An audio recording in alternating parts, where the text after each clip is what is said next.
All right, hello there. This is Out Motorsports. My name is Jake, and this is the 2021 Lexus IS 500.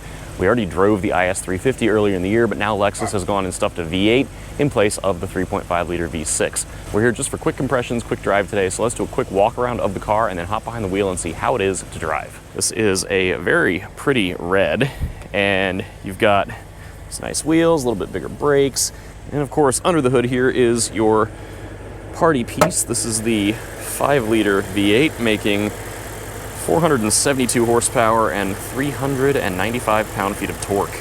So there's your V8.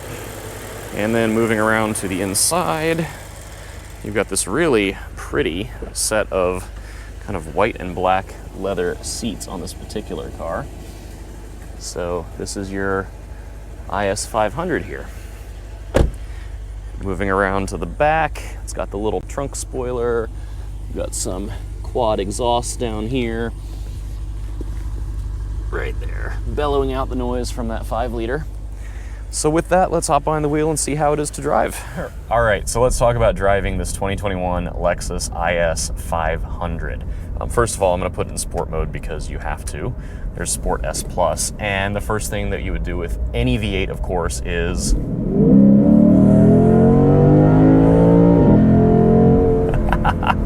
oh, that is a wonderful noise.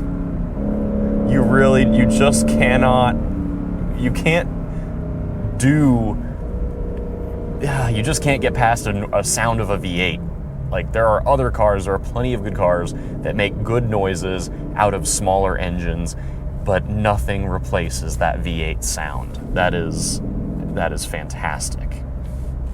Of course, now I'm stuck behind a Jeep going about 6 miles an hour. This is 472 horsepower and 395 pound-feet of torque out of this V8, and I think that is plenty. It feels quick here.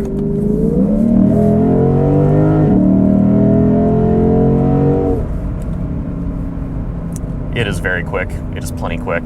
Sound is so good. And as far as the rest of the car, I mean, it's paired to an 8-speed automatic, which is a Toyota Aisin in-house design, and it's fine. It's got paddle shifters. I think it is generally, most people are going to drive this thing left in automatic mode, but the sound is the party trick here. The rest of the car is fine. I like the car.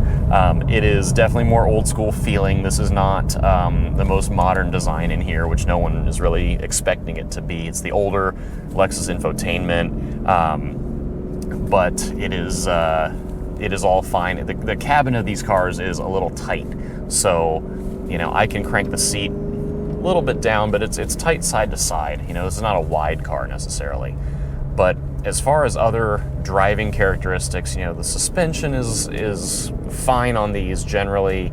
You can't really feel out how everything turns on roads like this. I'm not going particularly quickly, and they're not necessarily the tightest of curves. The only concern I really have with the V8 is that you've got more weight hanging out both on the nose in general and in some cases a little bit in front of that front axle, which is never great for the sake of handling. But otherwise it's just phenomenal, the sound. This is probably the last that we'll see a V8 in a small car like this, because everything's moving toward small displacement, turbocharging, whatever, for the sake of fuel economy and emissions and all that. So I just love the fact that it exists at all. There's so much charm to this motor with this sound it makes and I liked the sound of the IS 350 a lot. It's a good sounding V6 there. It's naturally aspirated 3.5, but this is just a different, it's so old school in the sense that, it's so old school in a like old BMW V8 or Audi V8 sort of way. It's still refined, but it's a little rowdier than I think Lexus has allowed themselves to be in the past when they've had V8s in cars like the GS of days gone by. That was a V8 for cruising sake, not for making loud noises sake. So very cool that they've gone and done this and put it together.